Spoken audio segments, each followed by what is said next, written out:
भ्रष्टाचार जो घुन की तरह व्यवस्था को खोखला कर रहा है, इस पर बड़े प्रहार की तैयारी के साथ सरकार कार्य करने जा रही है। हमने पहले ही कहा है कि अपराध और अपराधियों के प्रति, भ्रष्टाचार और भ्रष्टाचारियों के प्रति सरकार जीरो टॉलरेंस की नीति के तहत काम करेगी और उसी जीरो टॉलरेंस की नीति के तहत मैं आपका आह्वान करने के लिए आया हूं। साहब मेरी विनती है, साहब मेरी जमीन वापस करा दीजिए। मैं इतना मैं आपको विनती चाहती हूँ साहब। मैं गरीब नहीं पासिन जाती हूँ मैं, और कोई कुछ मेरा साथ नहीं देने वाले हैं कि मैं कहाँ जाऊँ कहाँ ना जाऊँ। मेरे बच्चे छोटे छोटे हैं साहब, आप मेरी विनती सुन लीजिए। मेरा आदमी अपाहिज आदमी है, विकलांग आदमी है। मैं अपने आदमी के लेके कहाँ कहाँ घूमूं विकलांग आदमी के लेके। एक तरफ योगी आदित्यनाथ माफियाओं को मिट्टी में मिलाने की बात करते हैं, जीरो टॉलरेंस की नीति का दम भरते हैं, वहीं गरीब और बेसहारा लोग भू माफियाओं से परेशान और बेहाल नजर आ रहे हैं। लोग योगी आदित्यनाथ से रो रो कर गुहार लगा रहे हैं कि उन्हें बचा लिया जाए और उनकी जमीन वापस करा दी जाए। मामला है उत्तर प्रदेश के प्रयागराज का, जहां एक गरीब व्यक्ति ने कुछ लोगों पर धोखाधड़ी से अपनी जमीन को अपने नाम करवा लेने का आरोप लगाया।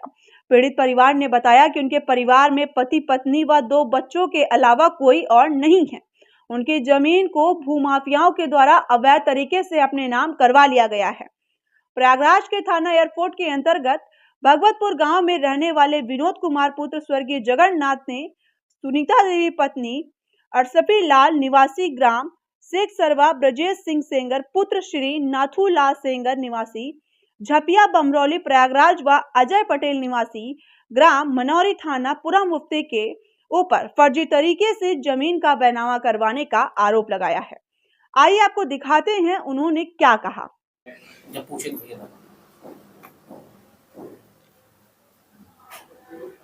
क्या मामला है आपका? मैं रहने वाला भगवतपुर का हूँ।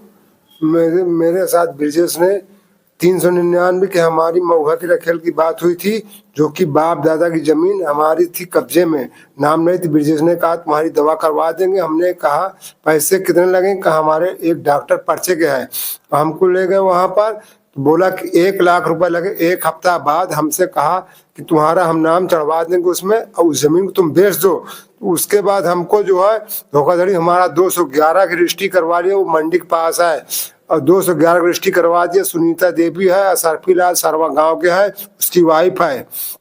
हम गए, हमारी औरत जान पाई। हमको जब पेपर उसके ब्रिजेश के घर गए तो हमको गाली कुत्ता देने और लंगड़ा मादर चोद हमको गाली कुत्ता दिया। और उसके बाद हम साहब अपाहिज आदमी हमको गाली कुत्ता देकर भगा दिया कि रजिस्ट्री करवा ली, जो करना हो कर लेना। और उसके बाद हमको इसी तरह कहा साहब, और वो असरफिला रेलवे में नौकरी करता है साहब। कितनी जमीन है आपकी? 5 बिस्सा है साहब। आप क्या करते हैं? मैं साहब रिक्शा चलाता हूँ साहब। रिक्शा चलाते हैं? जी साहब। तो आपको जानकारी नहीं थी? नहीं साहब, हमको जानकारी नहीं थी साहब। 211 हमारे लिखवाए साहब।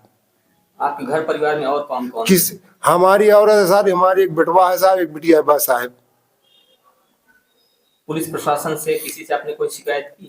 पुलिस प्रशासन के पास गए थे, हमारे साहब वकील साहब भी साथ में गए थे, तो उन्होंने कहा कि हम मुकदमा नहीं बनाएंगे, इसको देख लेंगे। हमारे औरत से कहा कि पैसे तुम लौटा दोगे, तो हमारी औरत ने कहा 6,80,000 रुपये मिला है, उसमें 2 लाख रुपए ब्रिजेश ले लिए हैं और 4,80,000 कर्जा से पत्तों से हम लौटा लेंगे। तो दरोगा जी ने बोला है कि ऐसा 1 बिस्वा जमीन को बेच दो।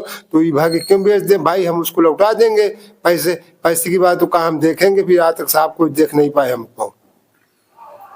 तो क्या चाहते हैं आप? चाहता हूँ साहब कि हमको हमारी जमीन साहब मिल जाए बस साहब। जो हम उधर दरवाजे गए तो हमको कहते हैं पासिन मादर चौध, यहाँ से भाग जने, धोती पकड़ के खींच के साड़ी या तेरी नंगी करके मारते भेज जाएंगे। पासिन ते क्या कर सकती से, हमारा यही काम है। पैसा हमारे पास है, हम नौकरी करते, किसी की जमीन भी खरीद के ले सकते। तू क्या कर सकती? जहाँ तुझको जाना हो योगी मोदी, जहाँ तुझको जाना हो चली जा। मैं साहब मैं आपको मंजूर चाहती हूँ, मेरे बच्चन के रोजी रोटी लौटा दे साहब। मैं ही इतना आपसे निर्वाण कर सकती हूँ। मैं गरीब मन क्या कर सकती हूँ? किसी गली में कौन गली जा सकती हूँ? मैं आपसे ही विनती करती हूँ, मेरी जमीन मेरे बच्चन के भूमि लौटा दे। मेरे बच्चे भूखन मर जाएंगे, मैं क्या खाऊंगा? मेरे बच्चे क्या जियाऊंगा? मेरे बच्चे मर जाएंगे भूखन। आप साहब मेरे बच्चन के ध्यान करें आप।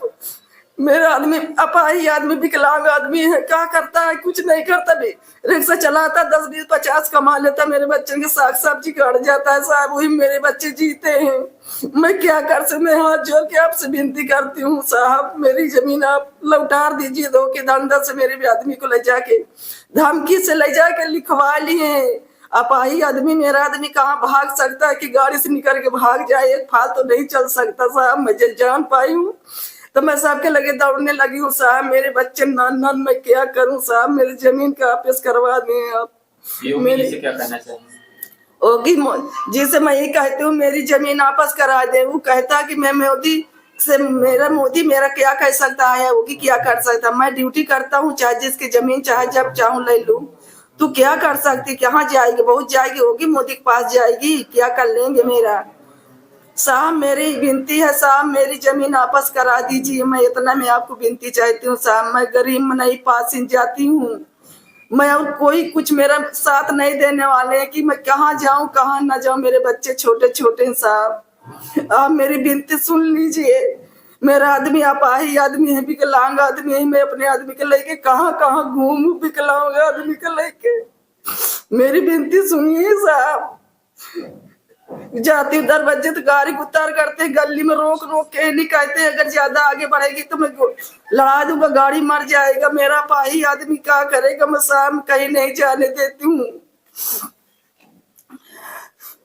तो समाज में हो रही ऐसी आपराधिक घटनाओं के विषय में आपका क्या मानना है, हमें जरूर बताइए। बने रहिए आपके अपने चैनल क्राइम दस्तक न्यूज में।